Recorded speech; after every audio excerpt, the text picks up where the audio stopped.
Welcome back to my channel. இங்கே பார்த்தீங்கன்னா guys என் கோழிங்கெல்லாம் பார்த்தீங்கன்னா கைஸ் மணல் குழியில் தான் போட்டு இருக்குதுங்க. அங்கே என்ன பார்த்தீங்கன்னா எல்லாம் கொளுத்தி விடுவாங்க. வெங்காயம் இதெல்லாம் அதில் பார்த்தீங்கன்னா குச்சி இருக்குது பார்க்கறது சாமி. அப்புறம் வந்து பார்த்தீங்கன்னா கடைக்கு காலைல வந்துட்டேன் கைஸ். காலைல வந்து ரொம்ப நாள் வந்து நான் வந்து இந்த வியூ எடுக்கணும்னு ரொம்ப நாள் ஆசை. இந்த வியூ நான் நீங்கள் வந்து பார்த்தீங்கன்னா கேப்சர் பண்ணிட்டேன். அப்புறம் வந்து பார்த்தீங்கன்னா அப்படியே வந்து வீட்டுக்கு வந்து பார்த்தா அங்கே உக்காரத்துக்கே எனக்கு சேர் இல்லை. இங்கே பாருங்கள், இந்த தலைவன் பாருங்கள் ஆஃபீஸ் சேரில் தான் உக்கார சொல்லி உக்காந்துன்னு கோயிங்கெல்லாம் வந்து பார்த்தீங்கன்னா கிண்டல் வச்சுக்கிறான் பாருங்கள். இப்படி உக்காந்துக்கிறான் பாருங்கள். கீழெல்லாம் உட்கார மாட்டான் தலைவர், மேலே தான் உட்கார வரான். மேலே வந்து இதை விளையாடிங்கிறான் பாருங்கள். காலங்காலத்தில் பார்த்தீங்கன்னா இதே ஒரு எலியை பூச்சினா வீட்டில் ஒரே பாராட்டு அவன் எலியை பூச்சின்னு சொல்லி அப்புறமா சாப்பிட்டு பாருங்கள் ஜாலியாக உட்காந்துக்கிறான். அப்படியே வந்து பார்த்தீங்கன்னா கைஸ் நம்ம மீனாண்ட வந்து கைஸ் மத்தியானமாக வந்து மீனாண்ட வந்து பார்த்தோம் கைஸ். எல்லா மீனும் சரியாக எனக்கு அவங்க டக்குன்னு பார்த்தீங்கன்னா இன்றைக்கி நான் வந்து பார்த்தீங்கன்னா 150 ரூபா கொடுத்து வாங்கினது பார்த்தீங்கன்னா ஒரு beta guys. Silver colour beta வந்து பார்த்தீங்கன்னா அது இறந்துச்சு கைஸ். இங்கே பாருங்கள் இதிலெல்லாம் பார்த்தீங்கன்னா பீட்டா ஃபிஷ்ஷு மோலி ஃபிஷ்லாம் அழகாக தான் கரெக்டாக தான் இருக்குது. அப்புறம் அந்த ஃபிஷ்ஷில் கரெக்டாக இங்கே பாருங்கள் சில்வர் கலர் பீட்டா தான் கைஸ். இதில் பார்த்து கிடக்குது நல்லா தான் இருந்துச்சு. அப்புறம் வந்து பார்த்தீங்கன்னா வயிறு ஒரு குண்டா இருந்துச்சு. ஒரு வேளை நான் பீடிங் பண்ணாமல் இந்த வேலை செஞ்சுச்சேன்னு தெரில. அப்போ கூட நான் வந்து என்ன பண்ணேன், ஒரு 2 நாள் முன்னாடி கூட பீடிங் விடலான்னு மேலே விட்டேன். அதெல்லாம் கொஞ்சம் மேலே வந்து போட்டு ஒரு வேளை அச்சிச்சு அதனால என்னன்னு தெரில கைஸ். ஆனால் அதுக்கு முன்னாடியே கொஞ்சம் டல்லாக தான் இருந்துச்சு. இப்போ பார்த்தீங்கன்னா அது சுத்தமாக இதுவும் இல்லாமல் பார்த்தீங்கன்னா அது செத்தே போச்சு கைஸ். ஆனால் கலர் வந்து நல்லா இருந்துச்சு கைஸ். அந்த பெட் ஷாப்பில் பார்த்தீங்கன்னா ப்ளூ கலர் ரெட் கலர் தான் அதிகமாக இருக்கும். இந்த மாதிரி கலர்லாம் வரது ரேரு 1-2 தான் இருக்கும். அந்த மாதிரி வந்து ஒன்றே வந்து கண்ணே கண்ட மாதிரி இருந்துச்சு. சரி அந்த கலர் நல்லா இருக்கு. சரி பீடிங் பண்ணால் வந்து குட்டிங்களும் வந்து பார்த்தீங்கன்னா இந்த மாதிரி சில்வர் கலரில் வரும்னு சொல்லி ஒரு நட்பாசியில் தான் வாங்கியிருந்தேன். என்ன பண்ணுறது, எல்லாம் வந்து என்ன சொல்கிறது பிஸ்னஸ் சொல்கிறால அந்த மாதிரி தான். இது நான் ஹாப்பிக்காக வளர்த்தான்னு வச்சுக்கோங்க மனசு ரொம்ப கஷ்டமாக இருக்கும். நான் வந்து ஒரு சேல்ஸ் மோடியில் தான் வளர்க்குறேன். அதனால வந்து பார்த்தீங்கன்னா எனக்கு வந்து எல்லாமே வந்து ஒரு என்ன சொல்கிறது லாபம் வருது பண்ணுற மாதிரி ஆச்சுங்க. பாருங்கள் சில்வர் கலர் பீட்டா அது ஃபீமேல் பாருங்கள். வயிறு பாருங்கள் எவ்வளோ பல்ஜாக இருக்குது. நான் அப்படியே வெளில எதனால் செத்துச்சுன்னு சொல்லி பார்க்கலான்னு பார்த்தா மேலெலாம் பார்த்தா நல்லா தான் இருக்குது. சரி ஒரு வேளை முட்டை தான் கண்டிப்பாக முட்டையா இல்லை வேறு எதனா பிரச்சனையா சரி கண்டுபிடிக்க சொல்லி என்ன பண்ணுங்க கைஸ்.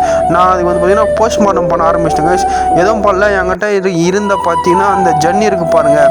அந்த இரும்பு ஜன்னி வச்சு அதை வைத்து அம்மிக்கி பார்த்தேன். அம்மிக்கி பார்த்ததில் பார்த்தீங்கன்னா அது உள்ள ஃபுல்லாக வந்து பார்த்தீங்கன்னா முட்டையாக இருக்குது. ஒரு வேளை சாவதுக்கு முன்னாடி வந்து பிரீடிங் ஆகிட்டு செத்து இருந்தாலும் எனக்கு மனசு ஆறி இருக்கும். இப்போ பார்த்தீங்கன்னா வேஸ்ட் அநியாயமாக செத்து போச்சு.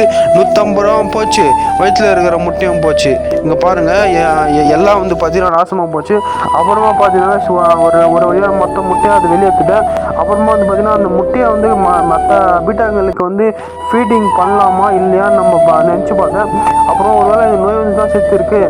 அந்த நோய் வந்து மற்ற பீட்டாங்க பரவ சொல்லி பார்த்தீங்கன்னா நான் கப்பீஸுக்கு போயிருந்தேன். சரி கடைசியில் எதுக்கு கப்பீஸுக்கும் போட தேவையில்லை எதுக்கும் போட தேவையில்லை நம்ம மான்ஸ்டர் ஃபிஷ் பையனுங்களாம் போடலாம் சொல்லி நான் என்ன பண்ணுங்க அந்த எதுவும் இல்லை சரி பெரிய மீன்களாக இருக்கிற மாதிரி தான் அந்த மீன் முட்டை சொல்லுவாங்க.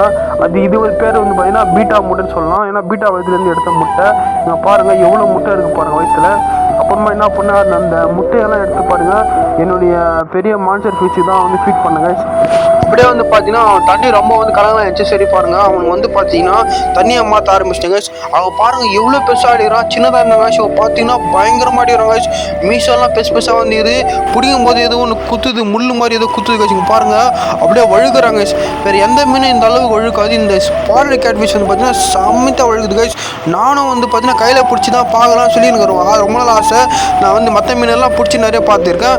ஆனால் இவனை வந்து எப்படியாவது கையில் பிடிச்சிலாம் சொல்லி பாருங்கள். நான் ரொம்ப ட்ரை பண்ணேன் கைஸ். எவ்வளோ தான் ட்ரை பண்ணாலும் பாருங்கள் எகிரி குதிக்கிறான தவிர மாட்ட மாட்டேறான். அப்புறம் என்ன பண்ணுறான் ஒரு வழியாக வந்து பார்த்தீங்கன்னா ஒரு ஜன்னியில் வந்து பிடிச்சி அவனுக்கு வந்து வேறு இடத்துல வந்து மாற்றிட்டோம் கைஸ். இப்போ பாருங்கள் எவ்வளோ பெருசாக அடிக்கிறான் பாருங்கள். இன்னும் கொஞ்சம் நாள் பார்த்தீங்கன்னா இன்னும் பெரிய அளவாயிடும் போகுது.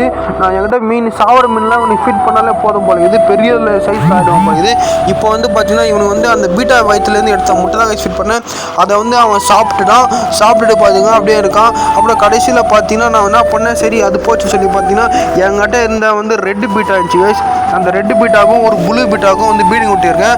அது பார்த்தீங்கன்னா ஃபீமேல் வந்து முட்டை கட்டாது. பொதுவாக வந்து மேல் தானே முட்டை கட்டும். ஆனால் இதில் பார்த்தீங்கன்னா ஃபீமேல் வந்து முட்டை கட்டினுச்சு. சரி நானும் சரி இது 2 பேர் பீடிங் விட்டு போகலாம் சொல்லி விட்டேன் கைஸ். அப்புறம் பார்த்தீங்கன்னா கடைசியில் நைட்டு வந்து பார்த்தா அங்கே பாருங்கள் 150 250 தெரியாது. ஒரு உயிர் செத்தா ஒரு உயிருக்கு தான் சொல்கிற மாதிரி இங்கே பாருங்கள். அந்த செத்து போன பீட்டாக பாருங்கள் எறும்பெல்லாம் மொச்சு நிற்குது. இது நைட் எடுத்த வீடியோ காலைல பார்த்தா எலும்பு இருக்கும். ஓகே கைஸ் வீடியோ செலக்ட் பண்ணுங்கள்.